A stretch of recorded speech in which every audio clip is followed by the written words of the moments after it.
नमस्कार, मी प्रणाली भोसले. माझे कोकणच्या बातमीपत्रात आपल्या सर्वांचं मनपूर्वक स्वागत करते. बातमीपत्राला सुरुवात करण्याआधी पाहूयात हेडलाईन्स. सिंधुदुर्गात आरोग्य यंत्रणेचा बोजवारा, ग्रामीण रुग्णालयांच्या अवस्थेवर प्रश्नचिन्ह, प्रशासनाच्या ढिसाळ कारभारावर टीका, वैभव नाईकांचा पालकमंत्र्यांवर थेट हल्लाबोल. अजित पवारांच्या विमान अपघाताचा मोठा तपास, एअर इंटेलिजन्सचा प्राथमिक अहवाल सादर, विमान दुर्घटनेची होणार सखोल चौकशी, मंत्री योगेश कदम यांनी मांडली भूमिका. कोकणात पारंपरिक शिमगोत्सवाचा जल्लोष, शिरशिंगे गावात लोककलांचे जतन, डेऱ्याच्या खेळानं रंगला शिमगा, कोकणी संस्कृतीचा वारसा जातोय जपला. आणि सुरंगीच्या हंगामाला जोमानं सुरुवात, प्रति किलो 800 रुपये दर, सुगंधी फुलांना बाजारात मागणी, महिनाभर चालणार सुरंगीचा हंगाम. पाहुयात सविस्तर वृत्त. सिंधुदुर्ग जिल्ह्यात आरोग्य यंत्रणेचा पूर्णपणे बोजवारा उडाला असून माजी आमदार वैभव नाईक यांनी सरकारवर कडाडून टीका केली आहे. नुकत्याच कणकवलीत पार पडलेल्या आरोग्य शिबिरात उपचारांसाठी तब्बल 1200 ते 1300 नागरिकांनी गर्दी केली होती. यावरून जिल्ह्याच्या ग्रामीण भागातील आरोग्य व्यवस्था किती कोलमडली आहे हे स्पष्ट होते असा आरोप नाईक यांनी केला.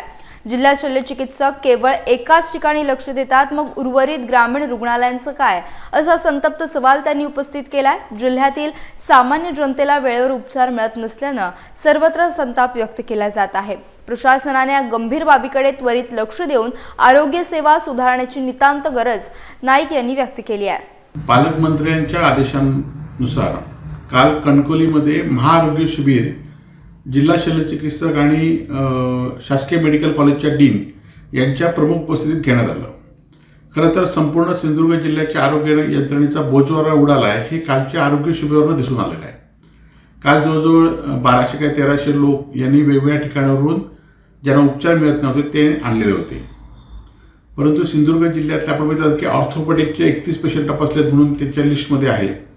परंतु च्या अनेक रुग्णांना आज नंबर लावून त्यांची फ्रॅक्चर हाडाचे झाले आहेत, पायाचे झाले आहेत, अशी फ्रॅक्चर 15-15 दिवस नंबर लावूनही त्यांचं ऑपरेशन होत नाही, ती वस्तुस्थिती आहे. जिल्हा शल्यचिकित्सक ज्या ENTच्या विभागाचे प्रमुख आहेत किंवा ते स्पेशलिस्ट आहेत त्या विभागाचे, त्यांच्या विभागात जवळजवळ 30 पेशंट काल त्यांच्या शिबिरामध्ये होते. याआधी कधी जिल्हा शल्यचिकित्सकांनी ओरस सोडून कुठे हे पेशंट तपासले होते का? आज तुम्ही पालकमंत्र्यांनी सांगितल्यानुसार त्या आरोग्य शिबिरामध्ये जाता, परंतु तुमच्या अखत्यात येणाऱ्या 7 किंवा 8 ग्रामीण रुग्णालयामध्ये आपण कधी गेला होता का? या रुग्णालयामध्ये आपण कधी ही सेवा दिली होती का? आपण अनेक वेळा अनेक ठिकाणी सेवा खाजगी देत आहे, परंतु ग्रामीण रुग्णालय तुम्हाला का द्यावीशी वाटली नाही? आणि त्यामुळे या योजनेचा, या शासकीय यंत्रणेच्या आरोग्याचा दुरवस्था पूर्णपणे झालेली आहे. चिपळूणजवळील लोटे MIDC परिसरात लक्ष्मी ऑर्गॅनिक कंपनीमुळे होणाऱ्या प्रदूषणानं स्थानिक नागरिक त्रस्त आहेत. या कंपनीच्या मनमानी कारभाराविरोधात कोकण संघर्ष समितीनं बेमुदत उपोषण छेडलं आहे. आता या आंदोलनाला मोठं बळ मिळालं असून अखिल दाभोळखाडी भोई समाज संघर्ष समितीनं या उपोषणाला आपला जाहीर पाठिंबा दिलाय. खाडीतील मासेमारीवर अवलंबून असलेल्या समाजाने प्रदूषणाबद्दल तीव्र संताप व्यक्त केला आहे. मागील अनेक वर्षांपासून प्रदूषणाच्या समस्येमुळे जलचर प्राण्यांचे अस्तित्व धोक्यात आले असून स्थानिकांच्या आरोग्यावर देखील गंभीर परिणाम होत आहे. ही लढाई आता केवळ एका समितीची नसून ती संपूर्ण कोकणवासियांची झाली आहे. प्रशासनाने या प्रकरणाची तातडीनं दखल घेऊन संबंधित कंपनीवर कठोर कारवाई करावी अशी आग्रही मागणी दोन्ही समित्यांच्या वतीनं करण्यात आली आहे. जोपर्यंत प्रदूषण रोखण्याबाबत ठोस निर्णय होत नाही तोपर्यंत हे उपोषण मागे घेतले जाणार नसल्याचं आंदोलकांनी स्पष्ट केलंय. या भूमिकेमुळे MIDC प्रशासनाची डोकेदुखी वाढली असून जिल्ह्यात या आंदोलनाची चर्चा सुरू आहे.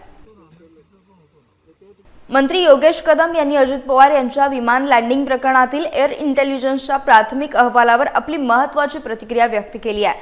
माध्यमांशी बोलताना कदम यांनी अद्याप अधिकृत अहवाल पाहिलेला नाही, मात्र मिळालेल्या प्राथमिक माहितीनुसार कमी दृश्यमानता असतानाही विमानाचे लँडिंग करण्याचा प्रयत्न झाला. याच प्रक्रियेत वैमानिकाचे विमानावरचे नियंत्रण सुटल्याची शक्यता या अहवालात नमूद करण्यात आली असल्याची माहिती दिली आहे. हा केवळ सुरुवातीचा अहवाल असल्यानं यावर तातडीने कोणताही अंतिम निष्कर्ष काढणे घाईचे ठरेल असं मत देखील कदम यांनी व्यक्त केलंय. ही घटना सध्या राजकारणात मोठ्या चर्चेचा विषय ठरली असून सर्वांचं लक्ष आता अंतिम अहवालाकडे लागलं आहे. अहवाल मी स्वतः अजूनपर्यंत प्रत्यक्षामध्ये पाहिलेला नाहीये, परंतु ज्या बाबी समोर येत आहेत प्रथमदर्शनी जे दृश्यामध्ये दिसत होतं कदाचित तांत्रिक बिघाड असावा की पॅलेटचा कंट्रोल सुटला ह्या सगळ्या शंका ज्या उपस्थित होत होत्या तर त्या अनुषंगाने मला वाटतं व्हिजिबिलिटी नसणं आणि तरीसुद्धा तिथे लँडिंगचा प्रयत्न करणं आणि त्याच्यामध्ये कदाचित कंट्रोल सुटलेला असावा असं देखील जे काही त्यांचं म्हणणं त्याच्यामधनं आलेलं आहे. मला वाटतं या सगळ्या गोष्टींचं मला वाटतं परंतु हा प्राथमिक अहवाल आहे. जोपर्यंत संपूर्ण चौकशी पूर्ण होत नाही तोपर्यंत कुठल्याही निष्कर्षापर्यंत पोहोचणं हे मला वाटतं चुकीचं राहील. बारामती शहराच्या सर्वांगीण विकासाला गती देण्यासाठी युवा नेते पार्थ पवार आणि जय पवार यांनी पहाटे विकास कामांची विशेष पाहणी केली. या दौऱ्यात दोन्ही नेत्यांनी बारामती क्रीडा संकुलासह शहरातील विविध महत्त्वाच्या प्रकल्पांना प्रत्यक्ष भेटी दिल्यात. सुरू असलेल्या कामांची सद्यस्थिती जाणून घेत त्यांनी कामाच्या प्रगतीचा सविस्तर आढावा घेतला. यावेळी त्यांनी उपस्थित सरकारी अधिकाऱ्यांशी चर्चा करून कामे वेळेत पूर्ण करण्यासोबतच गुणवत्तेबाबत देखील कोणतीही तडजोड करू नये अशा सक्त सूचना प्रशासनाला दिल्या आहेत. नागरिकांच्या सुखसोयी लक्षात घेऊन विकास कामांमध्ये पारदर्शकता आणि अचूकता राखण्याचे निर्देश देखील त्यांनी दिलेत. या पाहणी दौऱ्यावेळी संबंधित विभागाचे वरिष्ठ अधिकारी, राष्ट्रवादी काँग्रेसचे स्थानिक पदाधिकारी मोठ्या संख्येने उपस्थित होते. बारामतीचा चेहरामोहरा बदलण्यासाठी आणि आधुनिक सुविधा उपलब्ध करून देण्यासाठी पवार कुटुंबीय सातत्याने प्रयत्नशील असल्याचं या दौऱ्यातून पुन्हा एकदा अधोरेखित झालंय. शहरातील विकास कामांचा हा झंझावती दौरा सध्या चर्चेचा विषय ठरला आहे.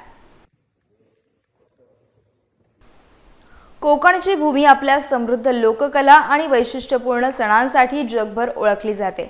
सध्या संपूर्ण कोकण पट्ट्यात शिमगोत्सवाचा जल्लोष पाहायला मिळत असून गावोगावी पारंपरिक लोककलांची मोठी धामधूम सुरू आहे. रत्नागिरी जिल्ह्यातील शिरशिंगे गावातील गवळवाडी येथील ग्रामस्थांनी आपली पूर्वजांपासून चालत असलेली परंपरा, संस्कृती यंदाही तितक्याच उत्साहात आणि श्रद्धेने जपली आहे. शिमगोत्सवाच्या निमित्तानं कोकणात गोमू, नकटा आणि विशेषतः पारंपरिक डेऱ्याचे खेळी हे प्रकार आजही अत्यंत लोकप्रिय आहेत. या अनोख्या लोककलांचे जतन करण्यासाठी शिरशिंगे ग्रामस्थ प्रतिवर्षाप्रमाणे एकत्र जमलेत. ढोल ताशांच्या निनादात आणि पारंपरिक गाण्यांच्या सुरावटीत हे सर्व खेळ रंगले असून संपूर्ण गाव भक्तीत न्हाऊन निघालाय. आजच्या आधुनिक युगातही आपली मूळ संस्कृती आणि लोकपरंपरा टिकवून ठेवण्याचा गवळवाडीतील ग्रामस्थांचा हा प्रामाणिक प्रयत्न खरोखरच वाखाणण्याजोगा आहे. या उत्सवात गावातील लहान मुलांपासून वृद्धांपर्यंत सर्वच उत्साहानं सहभागी झाले. ही परंपरा पुढील पिढीकडे सोपवण्याचा संदेश देखील यावेळी देण्यात आला. ग्रामस्थांच्या एकजुटीमुळे शिरशिंगे गावाच्या वैभवात अधिकच भर पडली आहे.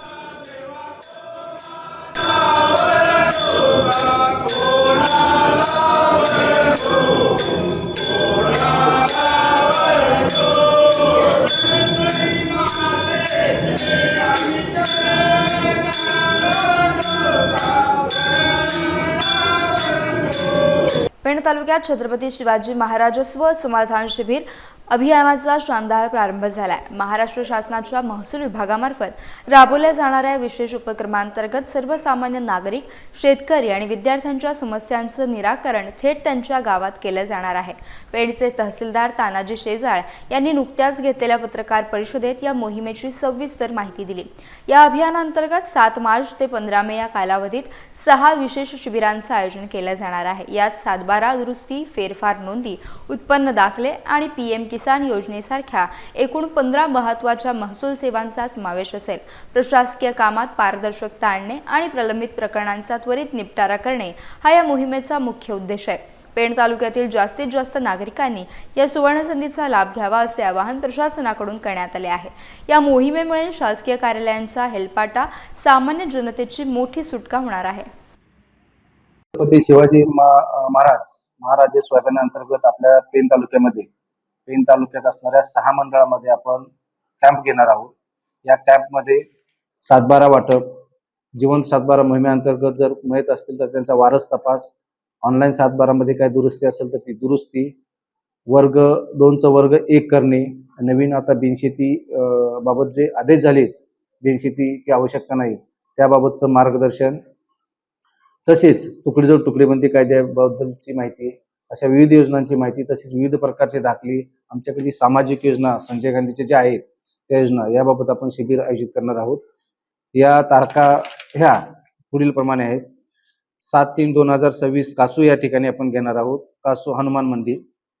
त्यानंतर 14/3/2026 रोजी कामार्ली येथे आपण सामाजिक सभागृह मांगरोळ या ठिकाणी घेणार आहोत. 10/4/2026 रोजी वडकळे या ठिकाणी श्रीराम मंदिर खारमाचेला या ठिकाणी घेणार आहोत. 17/4/2026 रोजी हमरापूर येथील दत्त मंदिर झोये या ठिकाणी आपण कॅम्प घेणार आहोत. 8/5/2026 रोजी पेनमधील सार्वजनिक विद्या मंदिर हायस्कूल या ठिकाणी घेणार आहोत आणि 15/5/2026 रोजी वाशी येथील जगदंबा मंदिरामध्ये आपण कॅम्प घेणार आहोत. माझी सर्वांना विनंती आहे, आपण याची जास्तीत जास्त प्रसिद्धी द्या, जास्तीत जास्त शेतकऱ्यांना यामध्ये सहभागी करून घ्या. सहभागासाठी आम्ही आवाहन करतो आणि त्यांनी जास्तीत जास्त सहभागी होऊन ज्या काय समस्या असतील त्या मांडाव्यात. त्या अगोदर दिल्या तर त्या ठिकाणी आपण ते त्या दिवशी दाखले 7/12 हे वाटपच करू. अलिबाग तालुक्यातील सुतारपाडा येथील निसर्गरम्य परिसरातील प्रसिद्ध श्री कमलेश्वर मंदिराचा भव्य जीर्णोद्धार सोहळा अत्यंत उत्साहात पार पडला. या विशेष सोहळ्यानिमित्त आकर्षक मंदिराची उभारणी करण्यात आली असून देवतांची भव्य दिंडी आणि ग्रामप्रदक्षिणा उत्साहात काढण्यात आली. यावेळी शिवशंकराच्या विविध नयनरम्य कलाकृतींचे सादरीकरण करण्यात आले. या ऐतिहासिक कार्यासाठी सुरेश गजने, कैलास गजने, परशुराम गजने आणि गजने ग्रुपसह स्थानिक ग्रामस्थ मंडळानं विशेष परिश्रम घेतले आहेत. या सोहळ्यासाठी मुंबई, पुणे, ठाणे आणि संपूर्ण रायगड जिल्ह्यातील हजारो भाविकांनी मोठी गर्दी केली होती. सोहळ्याच्या दुसऱ्या दिवशी मूर्ती प्राणप्रतिष्ठापना, हवन आणि वास्तुशांती विधी धार्मिक विधीनुसार संपन्न झाले. उपस्थित सर्व भाविकांना यावेळी महाप्रसादाचा लाभ देण्यात आला. तसेच 2 दिवस चाललेल्या बहारदार सांस्कृतिक कार्यक्रमात वैभव बुवा मांडलिक आणि संदीप बुवा कडू यांच्या भजनांनी उपस्थित रसिकांची मने जिंकले. सुतारपाड्यात उभारण्यात आलेल्या सुसज्ज मंदिराचे कौतुक सध्या सर्व स्तरातून होत असून भाविकांमध्ये भक्तीचे आणि उत्साहाचे वातावरण निर्माण झाले आहे.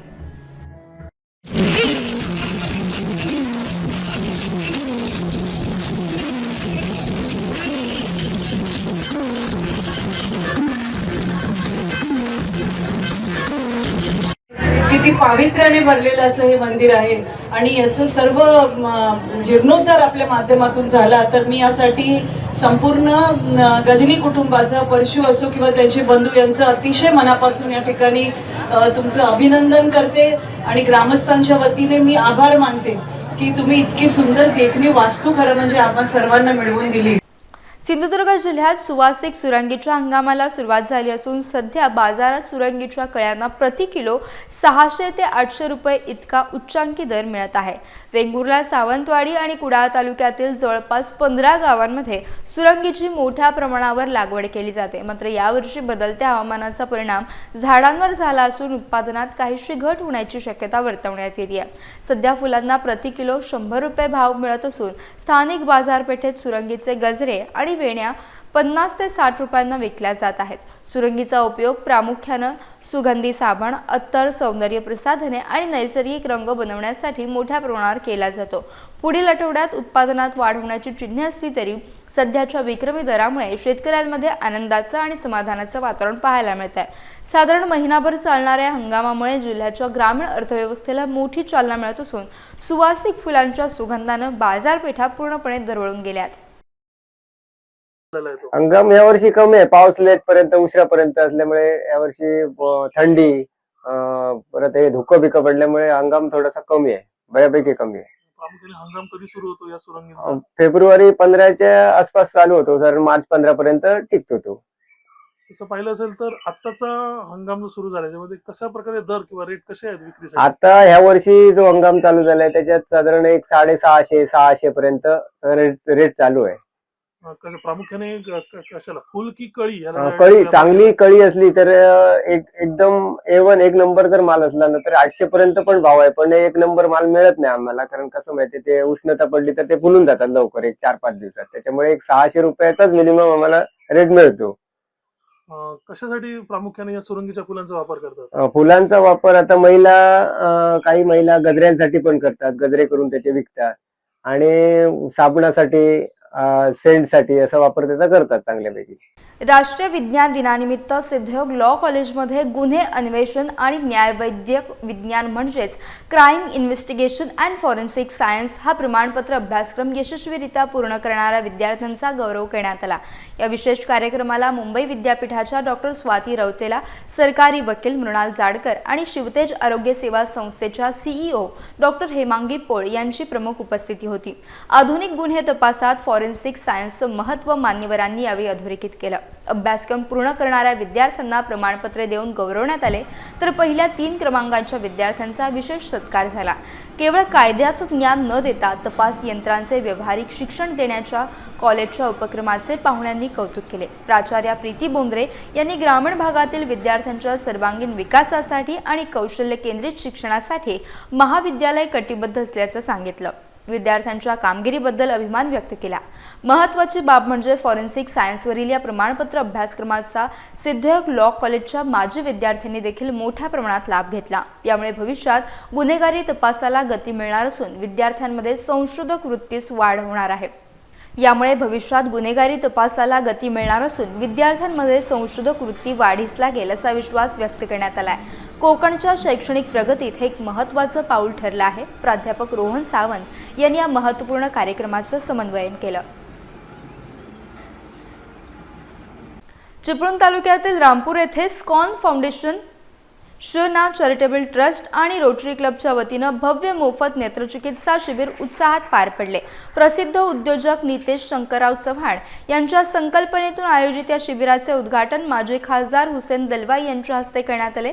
रामपूर प्राथमिक आरोग्य केंद्रात पार पडलेल्या उपक्रमात परिसरातील सुमारे 450 रुग्णांनी सहभाग घेत आपल्या डोळ्यांची मोफत तपासणी करून घेतली. यावेळी 90 गरजू रुग्णांना मोफत चष्म्यांचं वाटप करण्यात आलं, तर मोतीबिंदू असलेल्या रुग्णांच्या शस्त्रक्रियेची संपूर्ण जबाबदारी आयोजकांनी स्वीकारली आहे. या शिबिरासाठी चिपळूण आणि गुहागरचे तालुका वैद्यकीय अधिकारी तसेच वालावलकर रुग्णालयाचे तज्ज्ञ डॉक्टर आणि कर्मचारी मोठ्या संख्येने उपस्थित होते.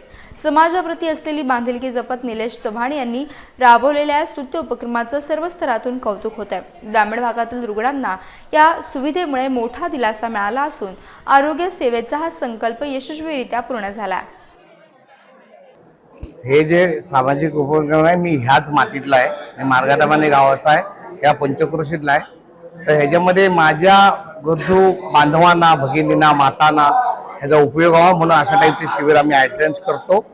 भविष्यातही करत राहू. ह्याच्यामध्ये कुठे CSR आणि हा नाही आहे, हे मला मनापासून वाटतं. पद्मश्रीचा आशीर्वाद आहे आणि मी माझ्या लोकांच्या उपयोगी पडायला पाहिजे. ज्या मातीत मी जन्मलो त्या मातीचे ऋण मला फेडायचे आणि असं खूप सारी मला पद्मावतीने इच्छा द्यावं आणि मी खूप सारं करायची ही इच्छा आहे. काही लोकांच्या रोजगारासाठी सुद्धा मला प्रयत्न करायचे आहेत, पण मुख्यतः शिक्षण आणि आरोग्य या 2 गोष्टींमध्ये मला आपल्या लोकांसाठी काहीतरी भरीव करायचे आणि आताही करेल. यासह बातमीपत्रात वेळ झाली. इथेच थांबण्याच्या व्हिडिओत नवीन बातमीपत्रासह होतो, परंतु तुम्ही कुठेही जाऊ नका. पाहत रहा फक्त माझे कोकण.